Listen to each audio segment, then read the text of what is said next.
देखो आज अपने बात करेंगे सेल और बैटरी के भाग 10 में। तो भाग 10 के अंदर अपने क्या है, बैटरी को चार्ज करने की विधियां पढ़ेंगे कि बैटरी को अपने किस किस विधि से चार्ज किया जा सकता है। तो इससे पहले क्या है, अपने भाग 9 पढ़ चुके हैं।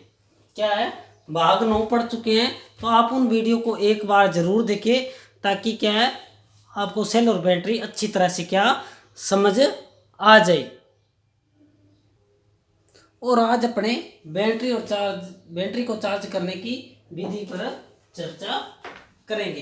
तो ये अपना क्या है, भाग 10 है। भाग 10 है, सेल और बैटरी का भाग क्या है, 10 है, जिसके अंदर अपने बैटरी को चार्ज करने की विधियां पढ़ेंगे कि अपने बैटरी को किस किस तरीके से चार्ज किया जा सकता है और कौन सा तरीका इसके लिए बेस्ट रहता है, क्या क्या इसके अंदर होता है, सभी पर अपने विस्तार से चर्चा करेंगे।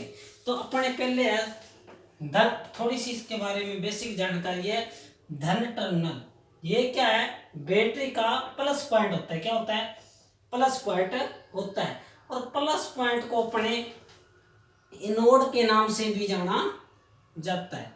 क्या है, अपने प्लस को एनोड के नाम से भी जाना जाता है, धनात्मक के नाम से भी जाना जाता है, प्लस के नाम से भी जाना जाता है, और किस नाम से जाना जाता है, केटायन। केटायन के नाम से भी अपने धन टर्मिनल को जाना जाता है। ये ध्यान रख लेना भाई, केटायन किसको कहते हैं, केटायन कह दो, एनोड कह दो, धनात्मक कह दो, पॉजिटिव कह दो, प्लस कह दो, धन प्लस सिरे को कहते हैं भी, क्योंकि बैटरी के अंदर दो सिरे होते हैं, प्लस माइनस। तो प्लस सिरे को धनात्मक, एनोड, केटायन, ये सारे प्लस सिरे के ही नाम है। उसी प्रकार एक होता है ऋण टर्मिनल, यानी कि माइनस। क्या है, माइनस। माइनस को क्या है, ऋणात्मक कहते हैं। क्या कहते हैं, ऋणात्मक। ऋणात्मक। और क्या कहते हैं, कैथोड। कैथोड को कैसे प्रदर्शित किया जाता है, और क्या कहा जाता है, एनायन। एनायन। ये सारे भाई किसके नाम है, माइनस के नाम है। ऋण टर्मिनल को माइनस कह दो, ऋणात्मक कह दो, कैथोड कह दो, एनायन कह दो, एक ही बात है भाई। इनके क्या है, नाम अलग अलग है, कोई भी क्या है अपने, क्योंकि निम्न पैटर्न है तो कोई भी नाम आपको देखने को पेपर में मिल सकता है। तो ये चीजें क्या आपको पता होनी चाहिए, ठीक है भाई। उसके बाद है धन टर्मिनल। देखो, जो अपना बैटरी का जो प्लस सिरा है, बैटरी को चार्ज करने के लिए बैटरी का जो प्लस सिरा है उसको अपने सप्लाई के प्लस पॉइंट से ही जोड़ेंगे। ये बात ध्यान रखना, क्योंकि जब अपने बैटरी चार्ज करते हैं तो जो बैटरी का जो प्लस सिरा होता है, जिसका कलर क्या होता है, रेड होता है, तो प्लस सिरे को अपने सप्लाई के धन, धन यानी कि प्लस, जहां से सप्लाई प्लस से आती है, प्लस से आती है, तो धन टर्मिनल को सप्लाई के धन टर्मिनल से ही जोड़ेंगे। और क्या है, वो ऋण टर्मिनल है, जो माइनस वाला जो टर्मिनल है उसको अपने सप्लाई के ऋण टर्मिनल से ही जोड़ेंगे। यानी कि से अपने बैटरी का माइनस पॉइंट है तो सप्लाई का भी क्या होगा, माइनस पॉइंट होगा, ठीक है भाई। यानी कि इसका माइनस यानी कि न्यूट्रल, यानी कि जिसका कलर क्या होता है, ब्लैक होता है। तो बैटरी का भी प्लस होना चाहिए, सप्लाई का भी प्लस होना चाहिए, और बैटरी का माइनस होना चाहिए और सप्लाई का भी क्या होना चाहिए, माइनस होना चाहिए। तब क्या बैटरी प्रॉपर रूप से चार्ज करेगी। नहीं तो क्या है, अपने अगर इसका संयोजन उल्टे कर दिए, प्लस के सिरे को माइनस से जोड़ दिया, माइनस को प्लस से जोड़ दिया, तो क्या हो जाएगा, शॉर्ट सर्किट हो जाएगा। अपनी जो प्लेटें हैं वो मुड़ जाएगी, जिससे क्या है, बैटरी द्वारा चार्ज नहीं हो पाएगी। तो ये आपको विशेष ध्यान रखना है, हमेशा क्या, बैटरी का प्लस और सप्लाई का प्लस सिरे को संयोजन करेंगे, और बैटरी का माइनस और सप्लाई का माइनस सिरे को अपने संयोजन करेंगे, ठीक है भाई, ताकि बैटरी क्या प्रॉपर रूप से कार्य कर सके। उसके बाद है बैटरी चार्जर की वोल्टता संदेह बैटरी वोल्टता से अधिक होनी चाहिए। जितनी एम्पीयर घंटा की बैटरी है उससे क्या है, जो चार्ज कर रहा है बैटरी को, जो चार्जर है उसकी जो एम्पीयर घंटा क्षमता है वो क्या होनी चाहिए, जो चार्जर वोल्टेज दे रहा है बैटरी को, बैटरी जो एम्पीयर घंटा, जितने एम्पीयर घंटे की है चार्जर है वो क्या होना चाहिए, लगभग के 10% अधिक वोल्टेज का होना चाहिए। कितना होना चाहिए, लगभग जितनी एम्पीयर घंटा की बैटरी है उससे क्या 10% अधिक क्षमता का अपना चार्जर होना चाहिए, ताकि क्या वो बैटरी को प्रॉपर रूप से का अपने वोल्टेज यानी कि चार्ज कर सके। ये बात ध्यान रखना भाई, ठीक है। उसके बाद है बैटरी को चार्ज करने की मुख्य 4 विधियां भी। कितनी विधियां हैं, 4 विधियां हैं, जिनमें से स्थिर धारा विधि, स्थिर वोल्टता विधि, दिष्टकारी विधि और क्या एमजी सेट के द्वारा भी बैटरी को चार्ज किया जाता है। तो ये 4 प्रकार की विधि है भी, क्या है, 4 प्रकार की विधि है जिनके द्वारा अपने बैटरी को चार्ज कर सकते हैं। तो पहली विधि कौन सी है, स्थिर धारा विधि। नाम ही क्या है, स्थिर धारा। धारा का मतलब क्या होता है, एम्पियर होता है भी, ठीक है। श्रेणी में धारा क्या होती है, स्थिर होती है, समान होती है, ये भी ध्यान रखना। तो जो स्थिर धारा विधि है इसमें क्या अपने फिलामेंट जो लैंप होते हैं उनका उपयोग करेंगे। इनका फिलामेंट लैंप का प्रयोग करके बैटरी को चार्ज करते हैं। और स्थिर धारा विधि का जो उपयोग अपने एक से अधिक बैटरी को चार्ज करने में स्थिर धारा विधि का उपयोग किया जाता है। सीधा सा क्वेश्चन आ जाए, एक से अधिक बैटरी चार्ज करने में किस विधि का उपयोग किया जाता है, तो स्थिर धारा विधि का उपयोग किया जाता है। उसके बाद है स्थिर वोल्टता विधि। स्थिर वोल्टता है तो इसमें क्या होगी, वोल्टेज समान रहेगी।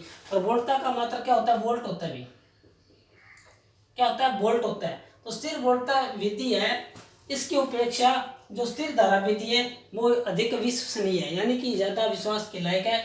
ये ऊपर नीचे हो सकती है, वोल्टेज कम जाता है, लेकिन धारा क्या रहती है, स्थिर ही रहती है। तो ये क्या है, इसकी अपेक्षा अच्छी है स्थिर धारा विधि।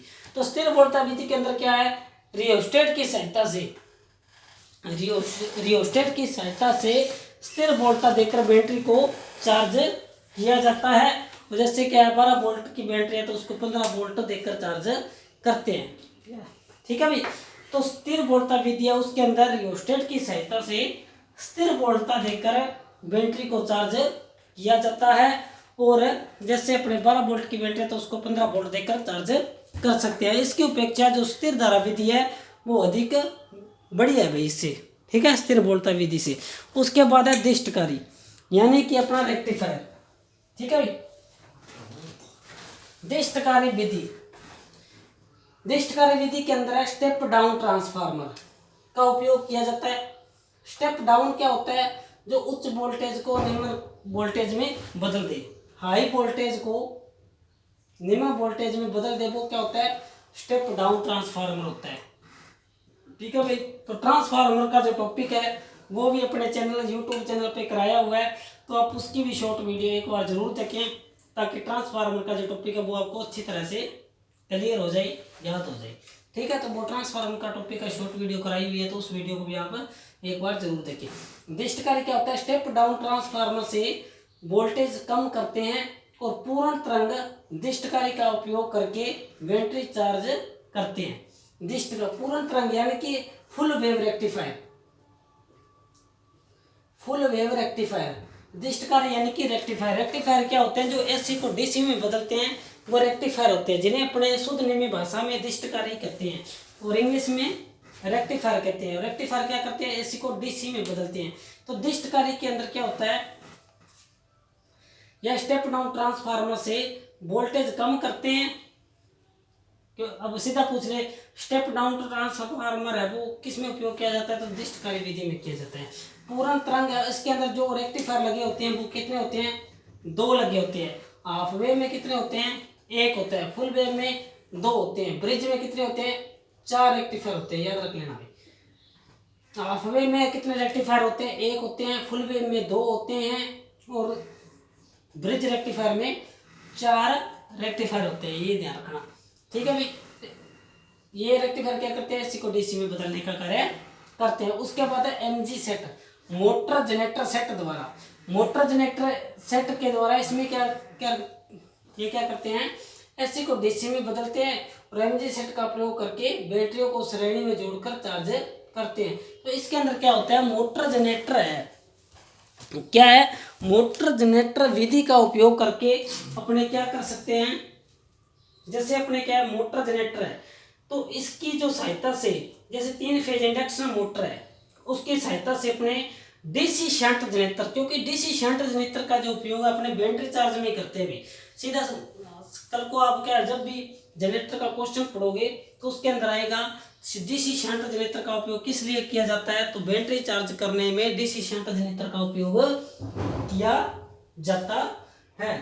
और उसके बाद क्या है, डीसी शंट जनरेटर को घुमाकर डीसी सप्लाई पैदा होती है और जिससे क्या अपनी बैटरी चार्ज करते हैं। और जो बैटरी है वो हमेशा श्रेणी क्रम में जोड़कर चार्ज की जाती है।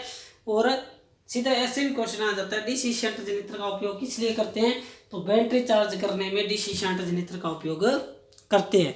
तो ये डीसी शंट जनरेटर होता है, ये इससे डीसी सप्लाई होती है, क्योंकि बैटरियों के अंदर क्या होता है, डीसी सप्लाई होती है।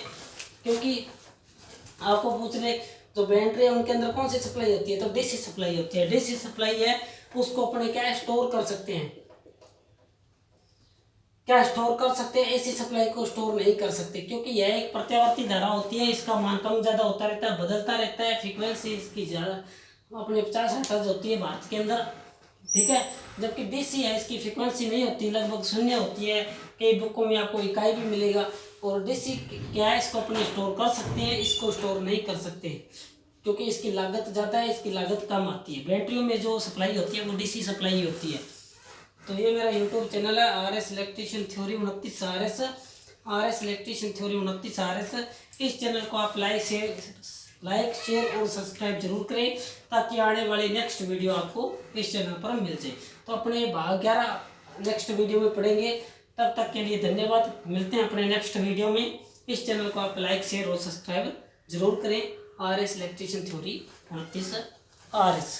मिलते हैं अपने नेक्स्ट वीडियो में।